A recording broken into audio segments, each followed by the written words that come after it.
puis en 2 minutes, tout a basculé vraiment sur 2 décisions arbitrales qui se sont enchaînées. Nous sommes dans le temps additionnel depuis 2 minutes. Ismaïla Sarr pense marquer le but de la victoire pour le Sénégal, mais l'arbitre, M. Ndala Ngambo, avait sifflé une faute de sec sur Hakimi quelques secondes plus tôt. Le but ne peut pas être accordé. Et dans la foulée, 2 minutes plus tard, un pénalty accordé au Maroc à la toute dernière seconde du temps réglementaire, qui a fait exploser les tribunes, le stade, la pelouse, l'équipe du Sénégal. C'était assez dingue. Et les Sénégalais sont furieux. Le sélectionneur Pape Thiaw entre sur le terrain et ordonne à ses joueurs de quitter la pelouse. Quand un entraîneur il demande à ses joueurs de sortir du terrain, ce qu'a fait Pape ce soir, ça honore pas l'Afrique. C'est pas classe. Depuis le début de cette compétition, en fait, il y a une espèce de poids de la suspicion autour de l'arbitrage. La tension monte au stade Prince Moulay Abdallah. Des supporters sénégalais tentent d'envahir le terrain. Il y a eu comme un sentiment d'injustice qui s'est répandu à la vitesse de l'éclair. Et c'est parti en vrille, disons-le, c'est parti en vrille dans tout le stade. C'est le chaos total.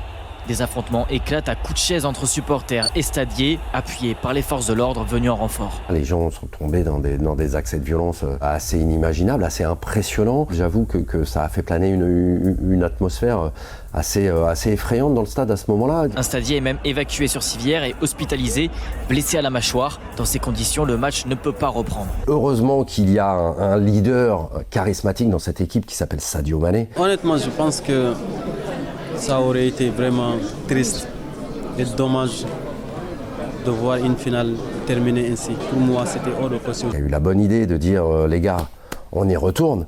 Parce que c'est pas possible en fait, le Sénégal ne pouvait pas se retirer comme ça. D'abord parce qu'ils auraient pris le risque d'être suspendus, de perdre le match sur tapis vert, et puis parce que c'est impossible, c'est pas une attitude que peut avoir une équipe nationale à ce moment-là d'un match. 15 minutes plus tard, c'est bon, tout le monde est revenu sur le terrain.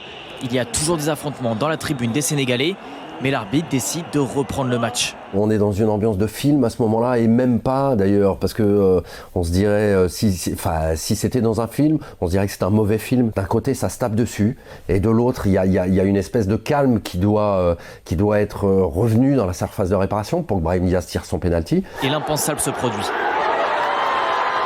Avec une Panenka totalement ratée, le joueur du Real Madrid rate son penalty et envoie les deux équipes en prolongation. Paradoxalement, cette prolongation a été complètement folle, complètement enlevée.